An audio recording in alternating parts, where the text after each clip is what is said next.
श्री राम शर्मा आचार्य जी की एक पुस्तक है अहंकार में डूब मत जाइए। इसमें उन्होंने जीवन लक्ष्य की प्राप्ति में अहंकार एक प्रबल शत्रु बताया है।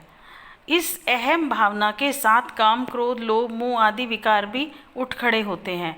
इसके कारण वह दूसरों को दोष देता है। अतः इसे ही मारने का प्रयत्न करना चाहिए, क्योंकि ध्वंस, दुख व समस्त अनर्थों का मूल यह अहम ही है। रावण, कंस आदि की शक्ति से संसार कांपता था, किंतु उनका अहंकार ही उन्हें खा गया। अहम के योग से मनुष्य जगत की प्रत्येक वस्तु पर एकाधिकार चाहता है। उसका लाभ वह स्वयं ही उठाना चाहता है।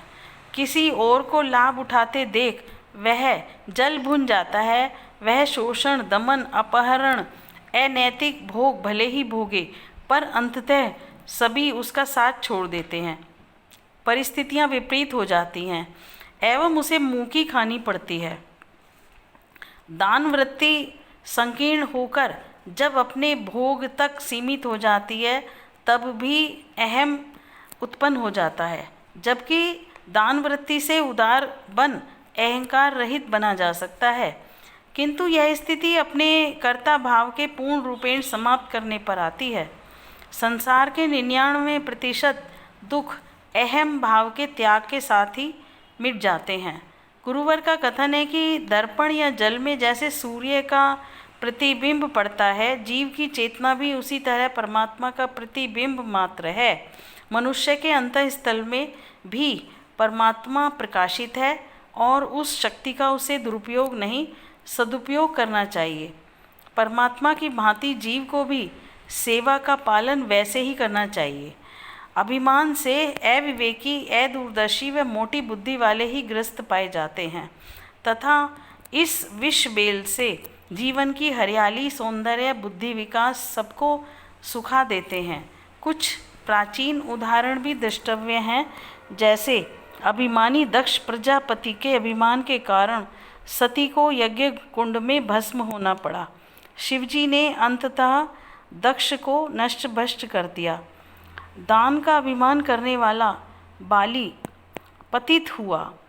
हिटलर, सिकंदर जैसे भी अपने अभिमान में पराभव हुए हैं। अपने रंग, रूप, शक्ति भी मनुष्य के अभिमान व पतन के कारण बनते हैं, जिसके कारण मनुष्य आत्मनिरीक्षण नहीं कर पाता। वह भटक कर दुष्प्रवृत्तियों के भयंकर बीहड़ों में भटक जाता है। अपने कार्य क्षेत्र में काम कर रहे अन्य लोगों से बड़ा बनने का रोब दिखाने के प्रयत्न में उनकी निंदा, आलोचना करता है। हानि पहुंचाने व असफल करने का प्रयास करता है। उसकी सारी शक्ति द्वेष, षड्यंत्रों में नष्ट हो जाती है। यही दुर्गुण उसके नाश का कारण बनता है। इस अवगुण के आते ही उसमें अन्य बुराइयां जो असुरों में होती हैं आ जाती हैं। उसके सारे गुण उसी प्रकार नष्ट हो जाते हैं जैसे तालाब का पानी सूखने पर तट पर रहने वाले पक्षी अन्यत्र चले जाते हैं। वह एक जहरीले सांप की तरह अनर्थ करने पर उतारू हो जाता है। आचार्य जी ने अहंकार के असुर से बचने हेतु उपाय सुझाए हैं। उसे अपनी आदतों व गतिविधियों में सुधार कर ही लेना चाहिए। समाज के ऋण और सहयोग का, दूसरों की कृपा का महत्व भूलकर यदि कोई इतराता है, अहंकारी, उद्धत बनकर मदोन्मत्त होता है, तो उसकी तुच्छता ही मानी जाएगी। उसे यह सोचकर स्वयं को बदलना होगा कि वह ईश्वर का अंश होने के कारण जो कुछ उसे प्राप्त हुआ है वह ईश्वर के कारण ही है। उसकी अपनी स्वतंत्र सत्ता तुच्छ है। प्रारंभ से ही मनुष्य को संस्कारी बनाएं। सफलता प्राप्त करने पर फूल में कांटे की तरह अहंकार छिपा रहता है। उसका आक्रमण अपने ऊपर ना होने दें। अपनी त्रुटियों व दुर्बलताओं को जानकर मिटाएं। अहंकार को एक भारी विपत्ति व हानि माने। द्वेष, दुर्भाव को कष्टकारक परिस्थितियां जानकर उसे पैदा ही ना होने दें। हम द्वेषी नहीं, प्रेमी बने। इस अहंकार से कुछ भी लाभ होने वाला नहीं है, यह सोचें। प्रतिक्रिया का शिकार हो गए तो भारी क्षतियाँ उठा सकते हैं, क्योंकि आग जहाँ रखी है पहले उसी को जलाती है। जब बर्तन मांज धोकर शुद्ध किया जा सकता है तो बुरा व्यक्ति भी सुधरने पर श्रेष्ठ व सम्मानीय क्यों नहीं बन सकता।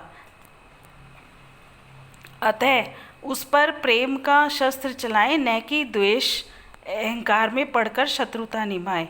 हम में इतनी उदारता अवश्य हो कि दूसरों की भावनाओं का आदर न कर सके तो कम से कम उसे सहन ही कर लें।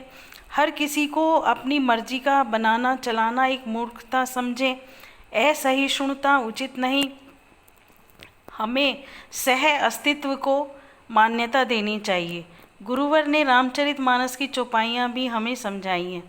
उनका एक सुझाव यह भी है कि हम प्रतिवर्ष असुरों के पुतले जलाते हैं और उनकी निंदा करते हैं, पर यदि बारीकी से रावण कुंभकर्ण के स्वभाव का विश्लेषण किया जाए तो मनुष्य की तरह उच्च कुलों से उत्पन्न होकर दुर्गुणी होने के कारण वे निशाचर कहे गए। आज भी ऐसा ही मनुष्यों द्वारा हो रहा है। अतः एकांत में विचार करके सभी को क्रोध, द्वेष, अहंकार जैसे दुर्गुणों में डूब नहीं जाना चाहिए।